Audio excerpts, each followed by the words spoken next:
vocês já leram aqui no títulozinho embaixo do vídeo? Será realmente que Jesus é Deus? Vamos embora para mais um vídeo. Que Deus abençoe a sua vida. Vamos lá. Olha, se a gente olhar para aquilo que a Bíblia diz, nós vamos ver que realmente Jesus é Deus. E como assim Jesus é Deus? No Evangelho de João, que foi escrito, proposto e declarado, revelado que Jesus é Deus, se você ler todos os capítulos, você olhar com uma ótica, com um olhar, usando as lentes do próprio autor, o que o autor queria dizer, você vai ver que há revelações o tempo todo sobre quem é Jesus. Você vai ver sobre a revelação quando ele fala que ele é, eu sou. É uma palavra, é uma frase tipicamente falada por Deus, o próprio Deus no Antigo Testamento, quando ele está se revelando a Moisés na sarça ardente, e Moisés pergunta, quando o faraó perguntar quem enviou Moisés, o que eu vou dizer? Moisés perguntando para Deus, e Deus diz, diga ao faraó que eu sou, te enviou. Eu sou tudo, eu sou todas as coisas. Jesus, ele toma para si essa identidade, que ele é semelhante ao Pai. E nós vemos então, em toda a Escritura falando a mesma coisa, Hebreus capítulo 1, Colossenses, Filipenses, enfim, vários outros textos, mas hoje eu gostaria de olhar para João. Gostaria de olhar especificamente para o capítulo 1 de João, onde diz que no princípio era o Verbo, e o Verbo estava com Deus, e o Verbo era Deus. E a palavra aí para verbo que vamos trabalhar hoje é logos, que é palavra, é a mesma coisa. Então, olhando para essa palavra, verbo, logos, a palavra de Deus, vemos que está muito ligado àquilo que está dizendo lá em Gênesis capítulo 1. No princípio criou Deus os céus e a terra. Vemos a figura de Deus, o Criador, de forma muito específica. Muito específica. Deus como Criador, criando todas as coisas. Ok, ótimo, excelente. Então, no Novo Testamento nós vemos aquilo que Gênesis estava ocultando. Nós vemos o Deus revelado por João. João revelando, ele não é apenas aquele que é a palavra, mas ele estava junto com Deus, ele era o verbo, ele era o logos de Deus, não apenas a palavra transmitida, mas ele era a própria palavra física encarnada. Mas para a gente entender de forma mais clara, precisamos olhar para aquilo que a cultura da época diz. A cultura a cultura da Grécia ensina que a palavra, o logos, é uma ideia mais de transmissão, é uma ideia de oratória. São pessoas comunicando palavras a outras pessoas. Então, quando olhamos para isso, vemos também que está muito ligado ao cristianismo. Jesus o Evangelho é a verdade de Deus, é a palavra de Deus. Jesus diz que Ele é a verdade, Ele é o caminho, Ele é a vida. Nós vemos então que Jesus, Ele é tanto comunicável, tanto a palavra sendo comunicada da forma que a cultura helenística, que a cultura da Grécia da época acreditava. Jesus é sim pronunciado como a verdade absoluta, mas também olhando para a cultura judaica, Jesus, Ele é a verdade proclamada por Deus. Quando Deus diz, haja luz, e realmente houve luz, quando Deus, Pai, o Criador, Ele cria todas as coisas, Ele dá ordem a todas as coisas sendo criadas, então tudo isso acontece, tudo isso é feito da forma que Ele faz, que Ele diz, então acontece. Jesus é essa palavra sendo proclamada também. Na cultura judaica se acredita assim, se acredita que o verbo logos é essa palavra sendo proclamada. Mas Jesus também é isso. Jesus, ele é a palavra proclamada do Pai.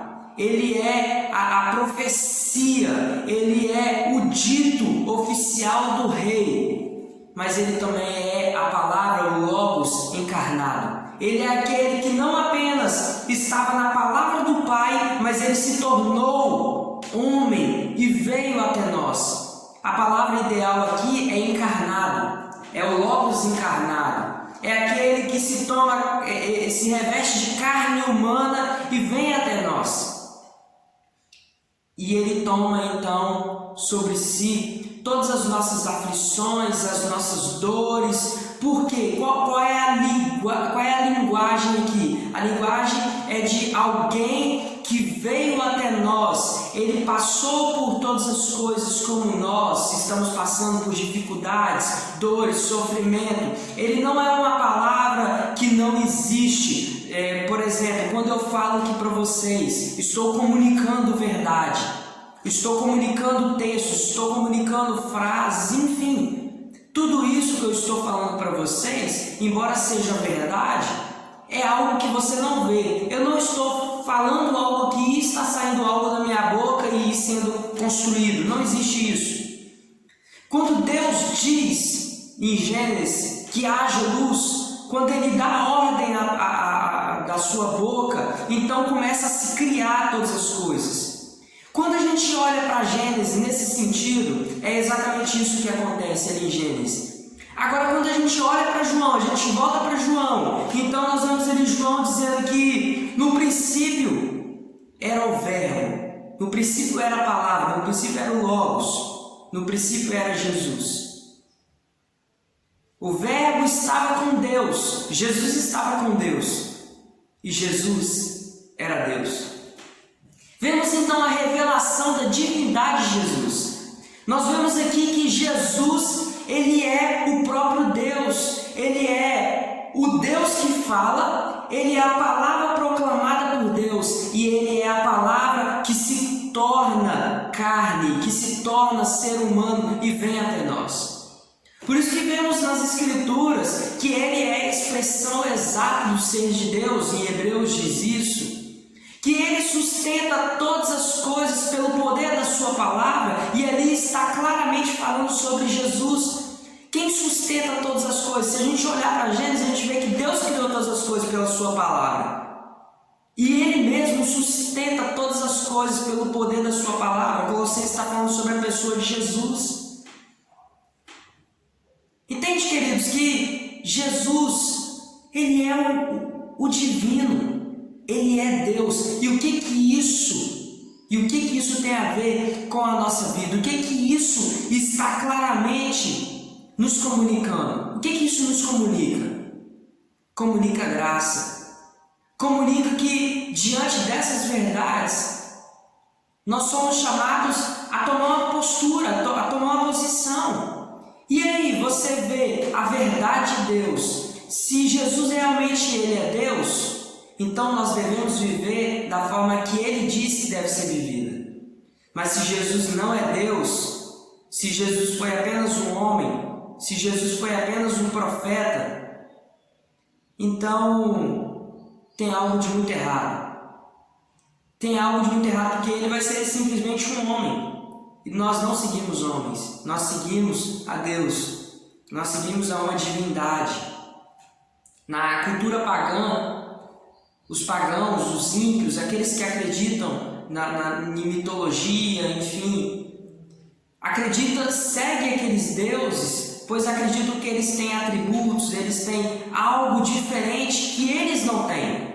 Por isso que eles seguem. E até hoje nós seguimos pessoas, nós acreditamos em ideais que estão além do nosso. Você segue uma pessoa que tem um pensamento superior, que tem uma preparação, que tem uma experiência de vida. Nós temos essa tendência. Mas ainda mais do que seguir pessoas, nós seguimos divindades ou divindade. Na mitologia, segue-se deuses, no politeísmo, se acredita-se em deuses que têm características e atributos diferentes. No cristianismo, nós acreditamos que existe apenas um Deus e Ele tem todos os atributos. Ele é amor, Ele é o Todo-Poderoso, Ele é o Misericordioso, o Bondoso, o Deus de justiça. Ele é tudo isso e muito mais. Ele é Jesus, o Deus que se encarnou, que se fez carne e habitou em nosso meio. Ele é o Logos de Deus. Ele é a palavra divina que se fez carne. Não apenas palavra dita, palavra que não existe. Ele é a própria existência. Então, queridos, encerrando, o Logos de Deus, ele é exatamente isso. Ele é o Jesus divino. Ele veio até nós. Então, quando nós olhamos para as Escrituras, nós precisamos ter em mente isso. Nós precisamos ter em mente que Jesus, ele é o próprio Deus. Basta olhar para aquilo que o Antigo Testamento falava sobre ele. Apontava para aquele que viria salvar, o Messias. E como então entraria na história uma pessoa que não seria pré-existente? Como entraria na história uma pessoa que não é divina? Como entraria na história simplesmente um ser humano que não tem nada a ver, não é divino, não tem nada, não tem característica nenhuma? Como entraria simplesmente na história uma pessoa que iria nos salvar, sendo que requer um sacrifício divino? Apenas Deus poderia nos salvar. Apenas Deus poderia se entregar pelos pecados que são pecados eternos. Somente Deus poderia exercer misericórdia e amor e justiça ao mesmo tempo. Somente Ele poderia salvar pecadores e punir o próprio Filho na cruz do Calvário. Deus se fez carne e morreu pelos seres humanos. Jesus, ele é o Logos de Deus, a palavra divina que se fez carne e habitou em nós. Se inscreva no nosso canal, espero que Deus tenha falado ao seu coração, que Deus tenha ministrado ao seu coração. Se inscreva no nosso canal, compartilhe essa mensagem, deixe aqui embaixo o seu gostei, comente aqui embaixo dicas, o que vocês querem ouvir. Tenho certeza que a gente vai preparar materiais para edificar a vida de vocês. Que Deus abençoe a sua vida, em nome de Jesus. Um abraço.